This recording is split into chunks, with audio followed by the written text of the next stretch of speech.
My name is Julian Aldridge. I'm VP of Brand Evangelism and Activation at Charles Schwab.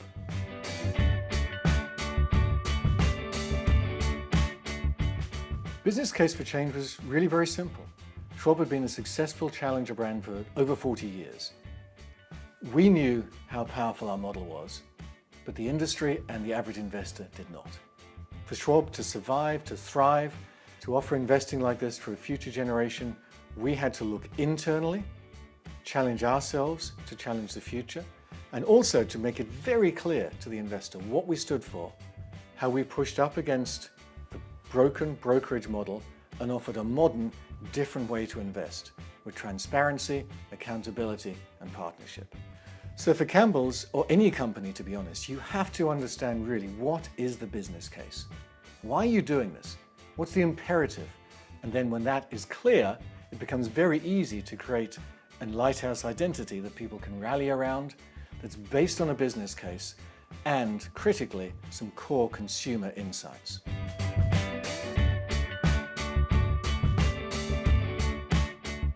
It's really important to have a set of very concrete actions that everybody in the organization can see are bringing your challenger identity to life. At Schwab, we've had a whole variety of these things. I'll pick three. Number one, we've had TV advertising that builds off Own Your Tomorrow and asks people to question their everyday assumptions about investing, to get engaged, to think about finance as something which they can partner with the firm on to create a better future for themselves. We've looked internally just as much as externally. We've worked across the whole organization with the HR department to say this is challenger behavior. This is what we expect from new employees. This is how we will onboard people. And this is what we expect from people who've been here 10, 15, 20 years. This has moved from just advertising and marketing also to products. Last year, Schwab launched Schwab Intelligent Portfolios, the first major company to offer robo-advice to the masses. Massive innovation for us, probably the biggest thing that we've done in 10 years, based upon our challenger heritage, but even more importantly, our challenger future.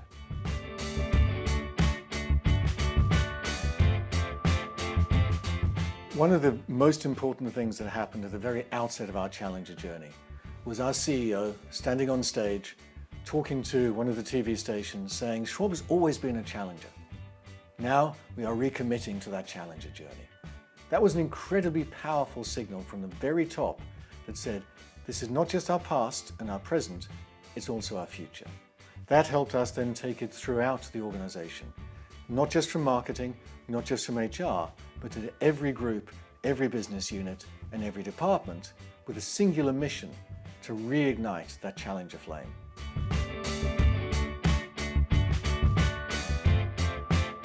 My three pieces of advice for anybody setting out on this challenger journey are, number one, understand why you're doing this. This isn't a nice to have, this isn't just a fun exercise. It can be, but it has to be centered on a real business challenge and on an understanding of how activating your challenger mentality can affect that business. Secondly, you have to view this as a journey. It's not a one-off event. And then thirdly, you have to keep that flame alive, not just through workshops, but with stimulus from outside the organization, inside the organization, involving and empowering people as champions, making sure that the whole company feels a part of this. If this just comes from marketing, you've failed. If it's imbued across the whole organization, you're very likely to win.